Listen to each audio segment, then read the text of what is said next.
Hello, and welcome to the Millennial Nutritionist Podcast. I'm Isla Garcia, master's degree of nutrition science and registered dietitian, and I'm going to make weight loss realistic, sustainable, and uncomplicated for your busy lifestyle. On this podcast, me and my team of registered dietitians will decipher the latest nutrition research, dissect fad diets, and discuss social media trends for you so you can feel confident knowing what to eat to achieve your health goals. Research suggests that most weight loss programs aren't successful, but my experience has taught me that this is not because the participants aren't committed. It's because those diets are designed by non-nutrition professionals and center around severe restrictions. We are here to provide the facts about the science of weight loss so you can have the success you want and continue living your best life. Welcome back to the Millennial Nutritionist Podcast. It's Isla, your CEO, founder, and host of our podcast here. And today we're going to talk about how to have a healthy relationship with food from our fellow dietitian, Courtney. Now, we've already covered this. I think we'll already have these episodes released with some of the therapists that we're talking to who specifically specialize in this. But Courtney is our specialist on the other end when it comes to being a dietitian. And it is very different when we think of like approaches from the psychological world versus our nutritional world. So we're kind of going to dive into what that looks like and make sure you stay healthy and have a healthy relationship with food during your weight loss journey. So thank you so much for joining us today, Courtney.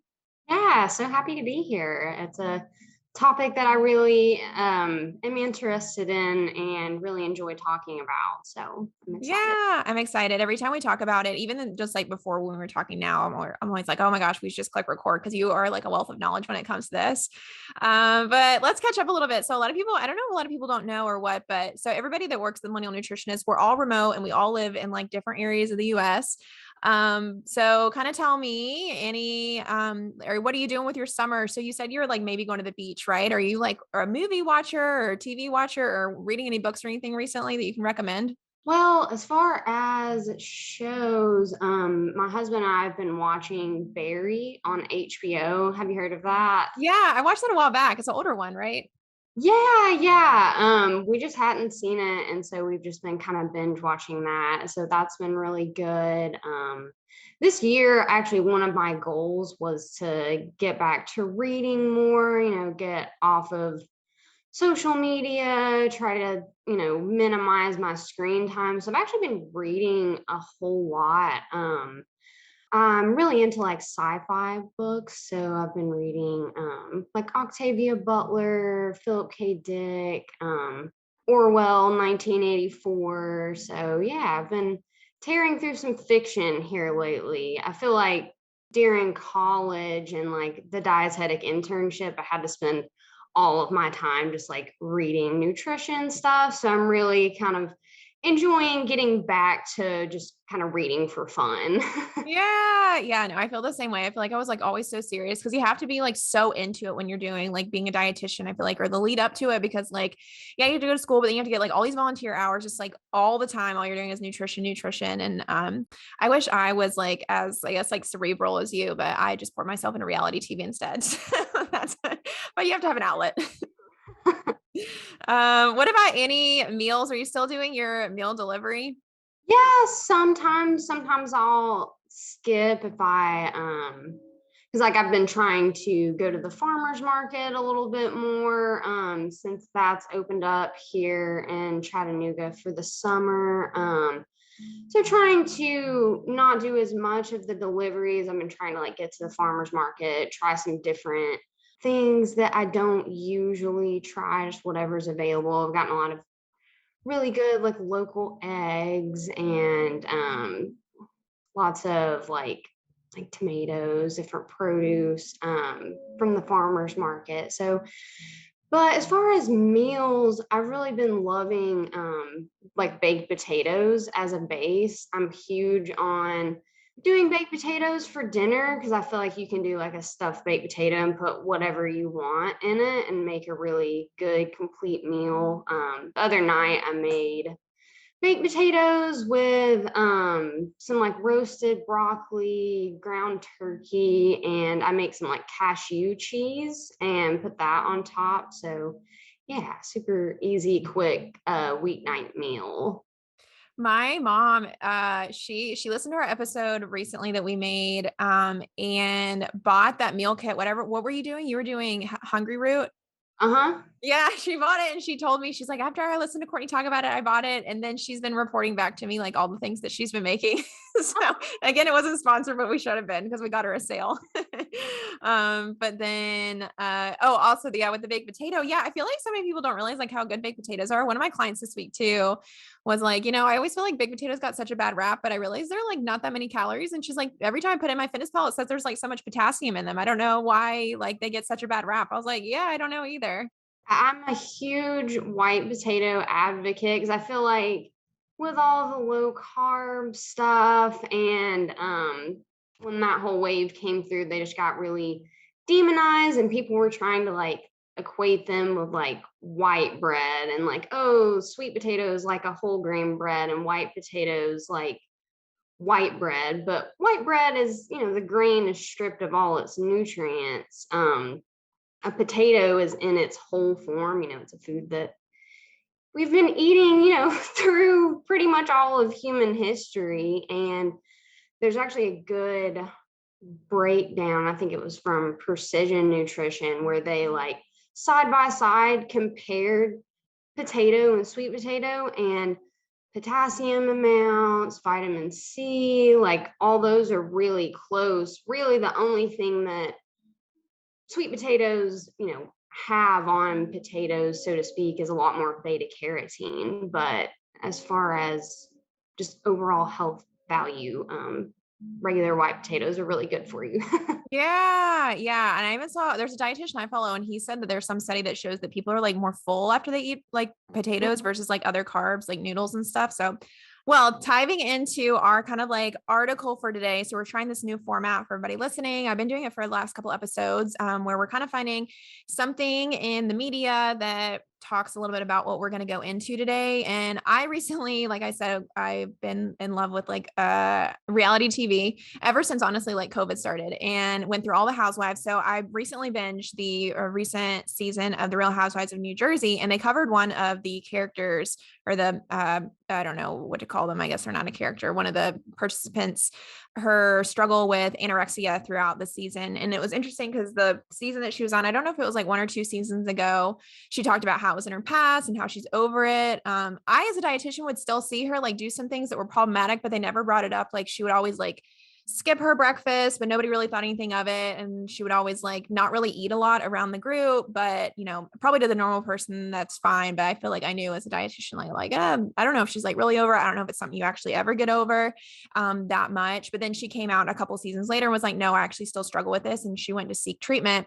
So the article just kind of talks about like how they show that on the Real Housewives of New Jersey this season, and some of the things that I guess like as an audience that we learned through her, because it's not really something that's talked about too often. And a lot of the housewives for all the franchises, I mean, I think reality stars in general are really thin and they never really talk about like what's kind of going on behind the scenes. But after you looked through that article, did you have any like initial thoughts about what they said or anything?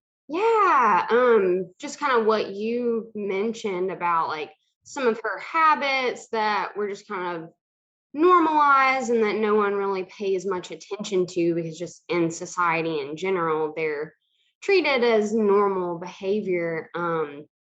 But they gave one example of like, showing like these huge spreads of food with like immaculate appetizers and, really rich, decadent desserts, but, they're not really eating that stuff. And that actually is a huge thing with a lot of people with disordered eating is preparing really like extravagant meals a lot of times, but then not being able to partake themselves.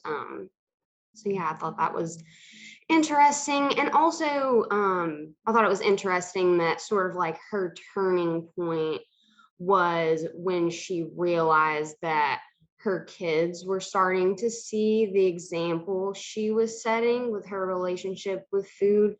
Because I've definitely had clients in the past who that's a big reason for them to get a healthy relationship with food is being a good example to their kids. And also I've had clients, I was having a conversation with a client recently about her realizing that a lot of her bad habits were like from her mom growing up. Her mom would, her family are big like eaters, and like sharing, delicious food is really big and important part of their family. But so her mom would like go all out for certain meals and then would later go on these hyper restricted diets. And so from a young age, that was something that was kind of modeled to her. So I think that's a case for a lot of people who evaluate their relationship with food, is realizing habits that they picked up along the way that they didn't even realize were unhealthy.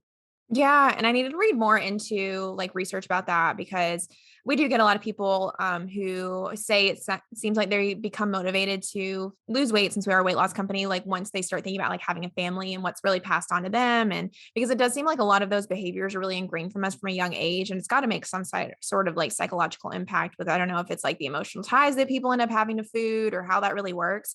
But I thought that was interesting too, and I watched through her on the show where that happened too, and she really like broke down crying when she realized that her kids were starting to notice that she would eat the same exact dinner, like make a very separate dinner for herself and stuff. And yeah. And I think the other thing that I thought we could go through were like kind of based on what they were saying here is quickly kind of saying what are some of like the unhealthy parts of like under eating. And we're not a diet like a eating disorder, company or anything like that. But I think it's still important for some people to understand like what happens when you only eat so little. Cause I do see plenty of people who are at a larger body size that still only eat like 1,000 calories or 500 calories because of other crazy diets they're on. And they kind of explore this in the show with her talking about how like she needed an EKG before she could even start treatment to make sure her heart wasn't just going to give out and stuff like that. So do you feel like you could speak to like some of the dangers or the health implications of under eating, even for people who don't have an eating disorder? Yeah.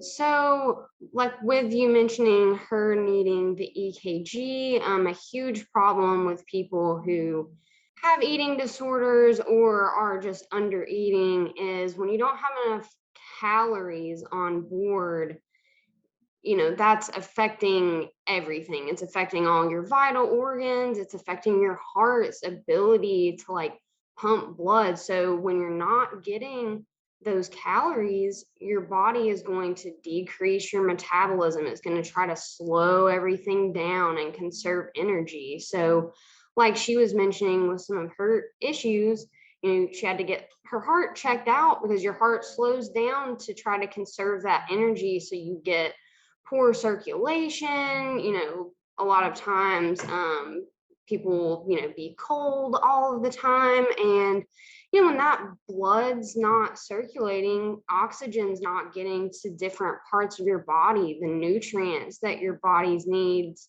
So you're not taking in enough nutrients to, do all the metabolic processes that your body needs to perform. But then also when your body's trying to slow down your circulation, it's not circulating those nutrients to where they need to get to go in the body. Yeah. And I think that's crazy how, I mean, I always just assume that a lot of people know that not eating enough is bad because I don't know. I mean, I guess as a dietitian, it's common sense. And working in a hospital, like we see like all the time what happens when people die of malnutrition. I don't think enough people realize that. And then there's all these crazy diets that come out that promote eating so little as like a way to be like healthy. And whenever I start with a client, I tell them, okay, this is your basal rate. We don't want to eat below this rate because that's when people start to lose their periods or your hair starts to fall out because your body's literally like shutting down functions just to keep your organs alive. And then on the very end of it, when you have a full blown like eating disorder, especially like anorexia and aren't eating enough, it can be really, really life or death. But even for our people that likely don't have an eating disorder or at a higher body weight, but still trying to lose weight, it still can be dangerous, I think, with the whole metabolism thing and just being like less energetic throughout the day and stuff like that. So I think that was interesting that they kind of talked about it. And it always surprises me that a lot of people don't realize like really what happens when you're under eating like that, even without an eating disorder. Yeah, one of the, biggest comments or questions we always get from clients starting out when they get their calories and macros is like, "Oh my gosh, I'm supposed to eat that much? Like I thought I had to eat, 1,200 calories to lose weight." And, you know, yeah, that's a huge thing that I always go through with them as well, is like, okay, this is why you don't want to drop down your calories that much, because that has a long-term impact on your body, even if you don't see it initially. At first you might lose weight just a little bit faster, but you're gonna hit a plateau in your weight loss a whole lot faster, and also put yourself at risk for some of these health issues. Do you love our realistic approach on nutrition but want to dive a little bit deeper? Let me tell you about the Millennial Living Membership Program. This was designed to help you stay motivated and inspired no matter what health journey you're on. We develop monthly nutrition and fitness challenges with prizes you can win if you stick with it to help motivate you through every month. To inspire you, we upload weekly recipes with downloadable food lists, monthly food demos, and we can even have a registered dietitian answer your questions on nutrition and weight loss. Our members form a community with other like-minded people to help support each other on their health journey. If you are seeking a way to stay motivated throughout your health journey with our method in mind, try signing up for the Millennial Living Membership Program for the first 2 weeks free by signing up on our website at themillennialnutritionist.com. What do you think behaviors are that are unhealthy restrictions? So because when I watch these shows too, and all the reality TV shows, a lot of them always kind of talk about their being healthy, and it's always hard to determine, for me, even as a dietitian, is that a blanket for them just under eating, or is there some room for healthy restriction? Are there key behaviors that you think can be very unhealthy, or is it all just within a gray area for people's goals, do you think?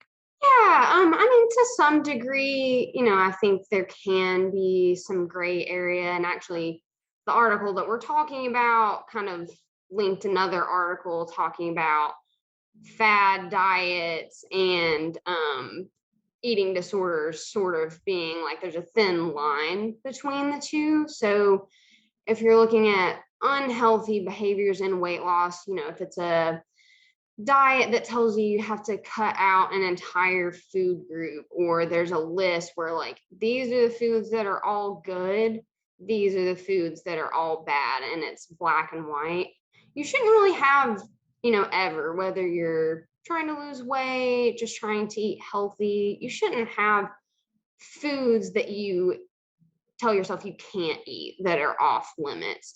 Obviously, if there's food intolerance, allergy, something like that, that's a different story. But if you're writing off an entire food group or even a single food and saying, I can never, ever have this food, and also equating your own value as a person with what you do or don't eat. Some other things, if you're eating the same thing over and over again, like you mentioned in the article, she talks about her kids noticing that she was eating the same dinner every night. And that does get to be the case when you start developing disordered eating habits. Is okay, these are the foods that work for my goals and I can't do anything outside of that. And then that impacts people's social lives. If you have those restrictions, you can't go out to eat comfortably at restaurants, or go to someone else's house and eat. So if you start to notice those sorts of behaviors in yourself when you're trying to lose weight, that's probably a sign that you might be going down an unhealthy path. Yeah, I think that's really important that you brought that in piece up too, because I was going to ask you can you define then what healthy weight loss is? And I feel like you kind of did there, because I feel like if I were somebody that wasn't a dietitian, I would just think that's how you lose weight. Because that's advertised. It's no, you shouldn't go out to eat. No, you should never drink alcohol. No, you should never go on vacation. You need to bring your scale with you. And I hear that all the time from clients coming from other very normalized weight loss programs. And I'm always oh my gosh, we have so much to unpack here. And I don't even know if we can do it in 3 months now, because all of these things are so layered within, you thinking that you can't eat pasta ever, or that you're going to cry if you go have McDonald's or something like that. So maybe let's spend a minute, really trying to define or talk about and kind of rolling into the rest of this interview here with you. Like, how do we like maintain a healthy relationship with food while we're losing weight? I think one of the biggest things is have other reasons for losing weight besides just the number on the scale. And really questioning yourself like, okay, why am I losing weight? Is it because I'm equating my value as a person to what the number on the scale is showing? Or is it because I want to live the longest, healthiest life that I possibly can?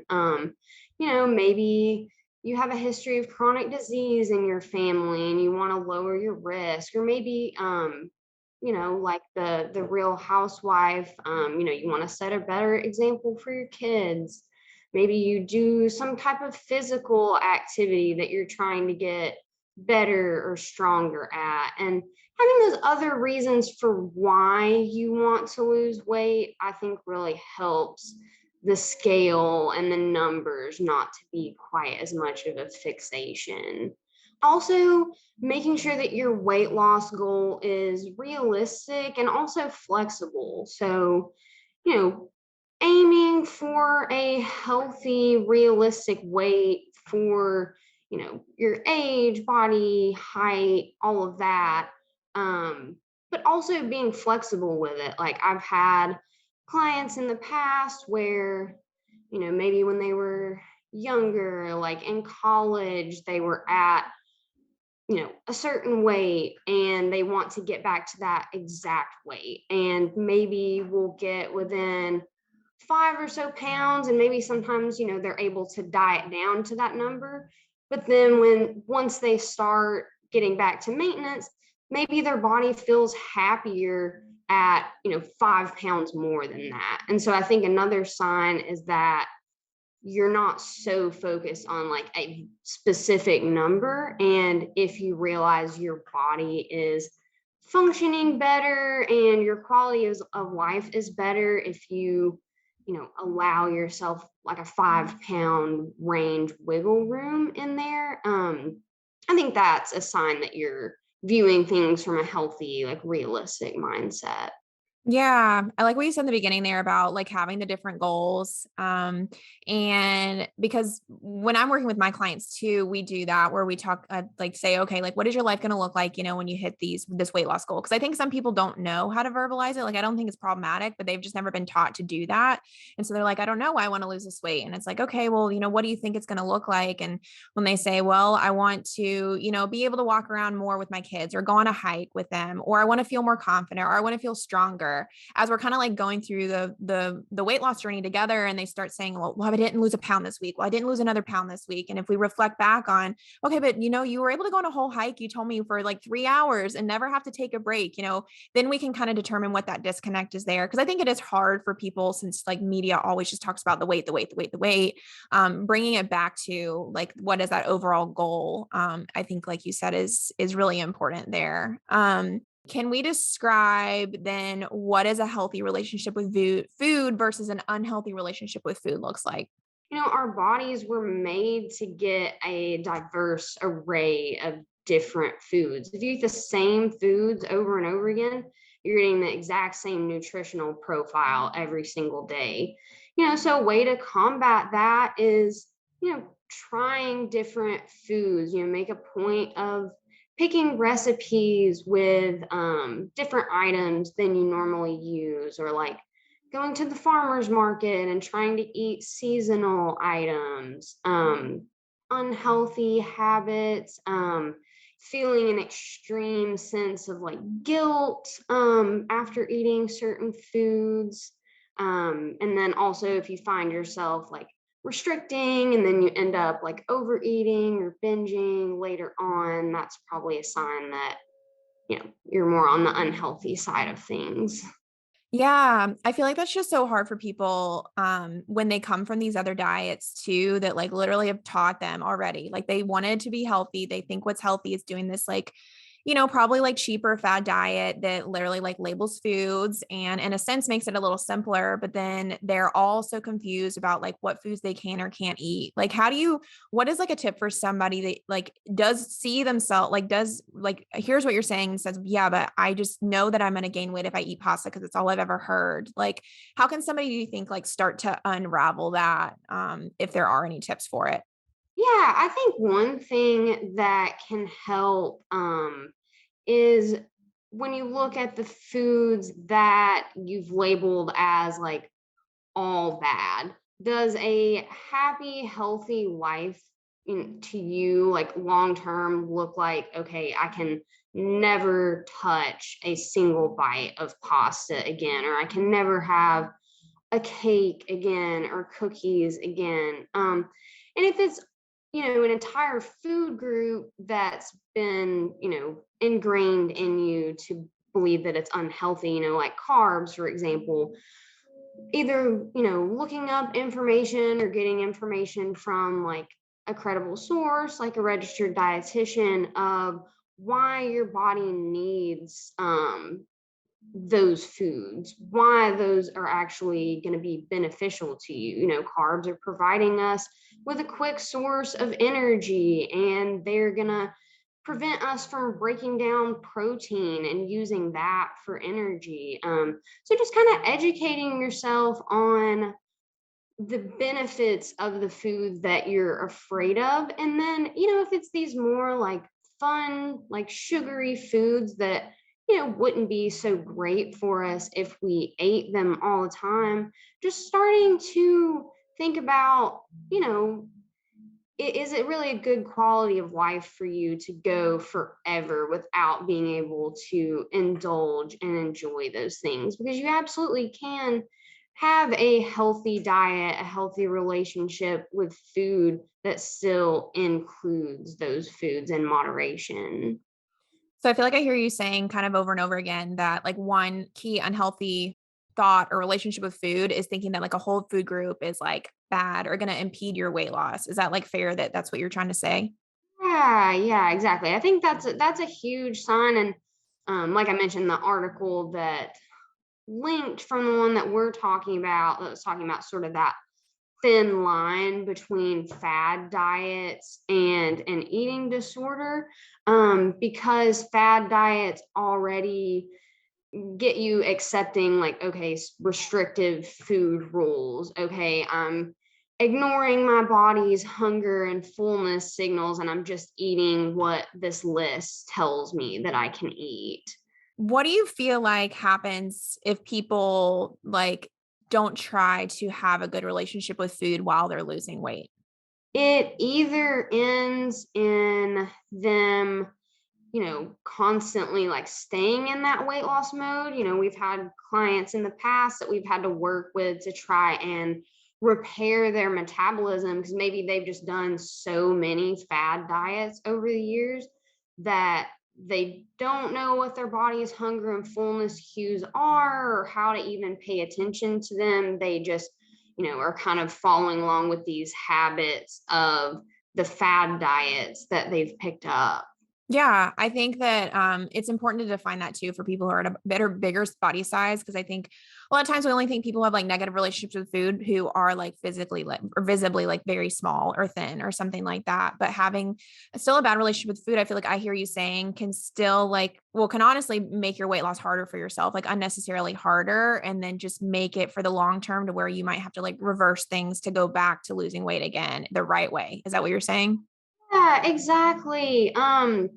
And also, you know, even if they aren't, um, still following along with the fad diet over the long term, because you just followed a fad diet that you didn't really even have to think about. It just told you, okay, these are the good foods, these are the bad foods. Well, then once you're in maintenance and, you reached the goal that you wanted to get to, you really have no idea how to eat to maintain that.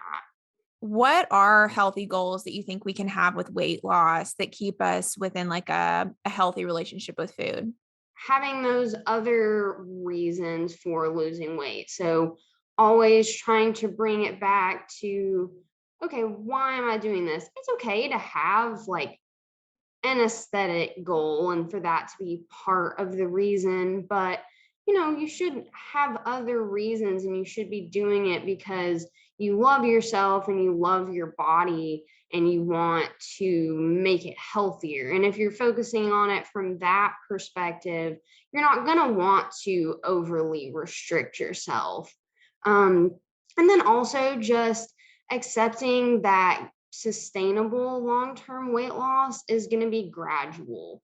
The weight didn't come on overnight. And if something promises you, you're going to lose 3 pounds every single week, it's probably a fad diet that's leading you down more of an unhealthy path. So accepting that your weight loss is going to be gradual. And that's when, those other goals, those other reasons for getting healthier can be helpful, because you're not only focused on the number on the scale and constantly checking that. You're thinking about, oh, I have more energy today than I had a month ago. Oh, I'm able to lift more weight. Oh, I'm able to go outside and play with my kids for longer and not feel exhausted afterwards.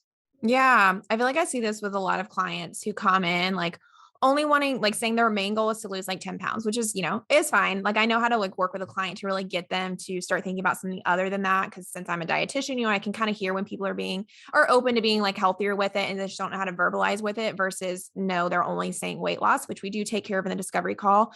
But I know like one client I had specifically, she wanted to lose like all this weight and she was at like a higher, like an obese BMI range. So had some room to have a healthy weight loss and would probably really positively impact her health if she was able to lose the weight. But she lost like with us for like the 5 months. I mean, with the 3 months, she lost about 5 pounds, which I wanted her to lose more within this weight range that I picked for her. But she was so much more proud of herself than she thought. Like I was always worried that she would be disappointed, but she was like every week I would check in and be like, we can try some different things to get this weight loss moving. You are losing weight, so I think you will continue to lose weight. Your body just might need a little while like to kick into gear. But she was like so proud of herself for being able to live. She lived in California, so she could do all these like amazing hikes. She was able to feel better throughout the day. She said that was like one of her biggest things is that she would just go through all these events that she used to go to and know how to eat without feeling bad about it, which helped her to eat better the next day. She was eating more fruits and vegetables, so she had more energy to take care of herself. And she was really surprised by all the benefits from having like a better relationship with food and a better, like a healthier weight loss method than she's tried before, compared to only focusing on the weight and trying to lose weight at like all costs. So I think that's just like a good example of like a way that you can have healthy weight loss. And whenever you focus on those different goals, it can be so much more beneficial for you. Absolutely. Yeah. I feel like I'm always talking to clients when they're getting hyper fixated on the scale, and like if it's not moving as quickly as they hoped, is like looking at the long term picture. Okay, maybe over the past 5 years you've been like up and down through fad diets, and yeah, maybe at the beginning of those you lose weight a little bit quicker, but then you just hit that point where you can't do it anymore and you haven't been working on how to eat better. And so then you just flop back to your old way of eating. Versus now, yeah, maybe you're not seeing the scale initially move quite as quickly, but the research shows, time and time again that slow, steady, gradual weight loss is infinitely more sustainable than these crash diets. Weight loss through having a healthy relationship with food, honestly, like probably gets you like results for the long term instead of like trying to crash diet with unhealthy ways. Exactly. Yeah. And I Yes. think that's so rewarding because it would kind of be, I think, I don't know, a kind of a bummer if the only way you're able to have healthy weight loss is if you actually never lost weight. But I feel like, I just want to reiterate that we're not saying that. I think honestly, you can get better results and longer results if you do it the healthy way. Absolutely.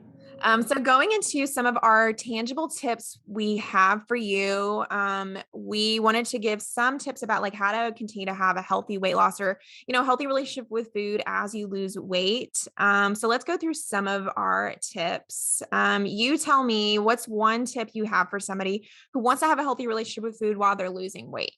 Yeah. So I am really into like mindful eating. And mindful eating is, just what it sounds like. And, there's so much literature out there right now on mindful eating. So this is just kind of a super brief overview. But, you know, when you're eating, try to step away from distractions, try to just focus on eating, put away the phone, try not to be like watching TV.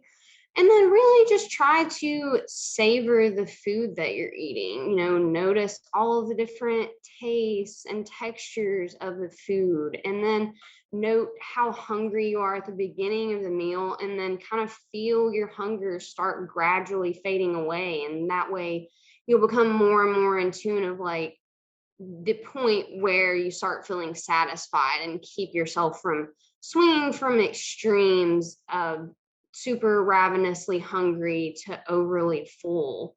And then also while you're eating, notice any like feelings that come up. If, the food reminds you of like, when you were a kid growing up, or if, you're eating something that you don't normally eat and you're feeling guilty about it, just make note of those types of things. And sometimes just the awareness and just the mindfulness when eating can reconnect us to our bodies. So I feel like that's what a lot of these fad diets end up doing, is disconnecting us from our hunger and fullness signals. Yeah, I had a client recently who reported back to me after working with me that she was trying to lose weight again on her own. And so she was just kind of going through and relooking at calories and stuff. And she said that every time she's like trying to lose weight, like the healthy way, and going back and just looking more at her calories, that she actually like savors the food a lot more, knowing that she just can't eat like unlimited amount and expect weight loss, which makes sense. Like she was describing a beer that she was having, and normally she would just like try to drink like a bunch of them just because like it's just what you do. But when she was like, okay, I know within my calorie range, I should only be having like 1 to 2. Each sip she took, she said she really savored each one. And she said it was so much more fulfilling to notice all of those flavors, and instead of just like chugging down like a bunch of them. So I feel like that's a good example of how it like having that more awareness and like mindfulness actually can help you to enjoy your food more and lose weight.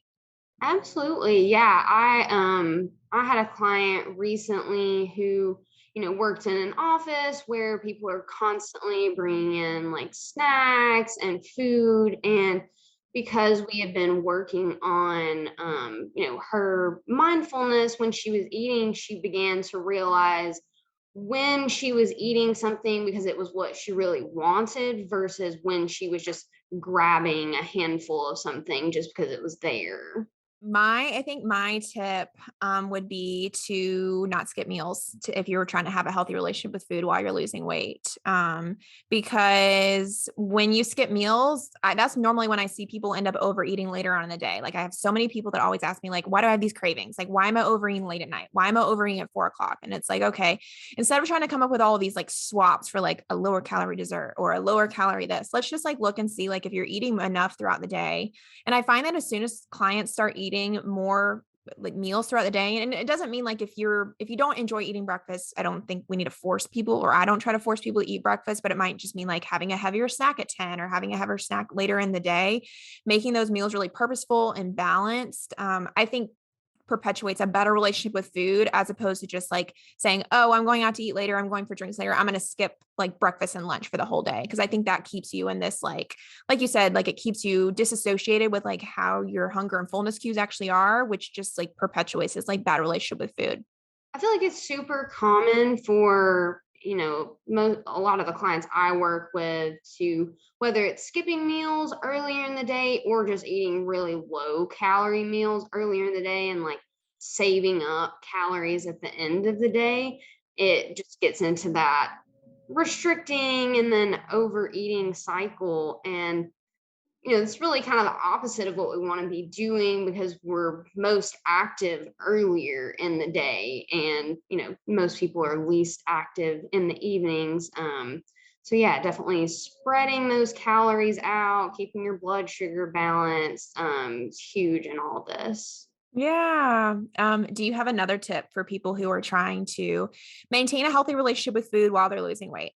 trying out different foods, where that way you're making sure you aren't just like eating the same thing over and over again. You don't need to be eating grilled chicken and broccoli every single night for dinner. So finding recipes that use ingredients that you don't typically use, or maybe going to, your local farmer's market and picking something up, or, trying a different grocery store that you don't normally go to and, picking out some new items to try. Just mixing it up so you aren't regimented doing the same thing again and again. Yeah, because I think when you're doing the same thing again and again, the unhealthy part of that, from what I remember you said, is like that you're just not getting like a varied nutrient profile, right? Yeah. And then I see even too from like a weight loss perspective, when we eat the same foods over and over again, typically we get bored and then we're gonna like overeat on whatever is like tastier that we find in the next meal. And so I think that both of those complement each other well with like having a healthier relationship with food, through eating like a varied diet means you're getting more vitamins and minerals in. And then you're also probably less likely to like overeat when you're already like enjoying the food that you are eating because you're not bored of it. Is that what you're kind of saying? Yeah, definitely. Yeah. What you mentioned, if you're, because a lot of times what I hear when people are, get burnt out on these restrictive diets is because they're eating the same things again and again, like pushing down their cravings constantly. So if you're in tune with your body's hunger and fullness signals, with the cravings that your body actually has, you're getting a variety of different foods, and also just trying different like healthy options, like realizing that for healthy weight loss, you don't have to eat the exact same thing every day. Yeah. I think my last tip is just like actually understand what's healthy versus what isn't healthy. Like I have a lot of clients and it's like a lot of them I'm always asking, okay, like, how are you going to make sure you don't resort back to the way that you were eating before by like skipping meals or like overeating every weekend or I don't know, overeating when it comes to the holidays and stuff like that. And they're like, I just understand food so much better now. Like I didn't know that eating a potato was like healthy, or I didn't know that you can still eat one, two, even three cookies in a day and you're not going to gain a pound the next day. And I think just making sure that the information you're learning about food is coming from a valid source, preferably a registered dietitian. I don't know if I would trust anyone else giving any other weight loss or nutrition information at all. So whether that's like working with somebody or finding a registered dietitian who has a healthy relationship with food on Instagram and following, or even like working with somebody, even if it's not with us, a lot of times I'll even recommend people to go to their local hospital and see if you can get like a one-off session with a dietitian there instead of having to, purchase our whole package. I mean, I think our package is the best, but I think that in just like clarifying what you understand about nutrition is so important because just like so many weird things are just out there that make it seem like being overly restrictive is like healthy. And then like weight loss at any cost is like overall healthy when it really isn't. Do you feel like you find that with your clients too, that sometimes when you just like clarify information, they are automatically like a little bit better off with their relationship with food? Yeah, 100%. Because there's just so much, bad information out there. Primarily right now, it's mainly demonizing carbs. But yeah, people are just really confused about what is healthy to eat. And that can be a huge contributor to people, doing what I was mentioning and like eating the same things over and over again because they were told by someone, okay, these foods are healthy. I know these foods are safe. And so, yeah, just them understanding more about the benefits of these other foods that they had written off is huge. Yeah, because I see it time and time again where clients like really just don't understand like how weight loss works, and that honestly makes them have a worse relationship with food, thinking they need to be overly restricting, and then it backfiring, and then they can't actually lose weight because they either can't stick to it or they get like so in their head because they feel like they're not strong enough or whatever to continue their weight loss efforts when none of that is even true to begin with. So I think like all what we're saying here is just like having a healthier relationship with food by understanding like what actually works for weight loss helps you to have more weight loss because just the science, right? Just because of like, you don't need to be overly restrictive. It has so many negative health implications, and it doesn't even really help with weight loss anyway. But I think that kind of wraps up our episode. I think this was a good one for people to take home and like kind of evaluate how they are losing weight, making sure they're doing it healthfully. So thank you so much for joining us, Courtney. Yeah, no, it was great. Thank you so much for having me. Thank you so much for listening to the Millennial Nutritionist Podcast. For daily weight loss tips and nutrition information, you can find us on Instagram at the.millennial.nutritionist and on TikTok at millennial.nutritionist. If you find this information helpful, please subscribe to the podcast and share it with a friend who needs encouragement on their health journey. See you in the next episode.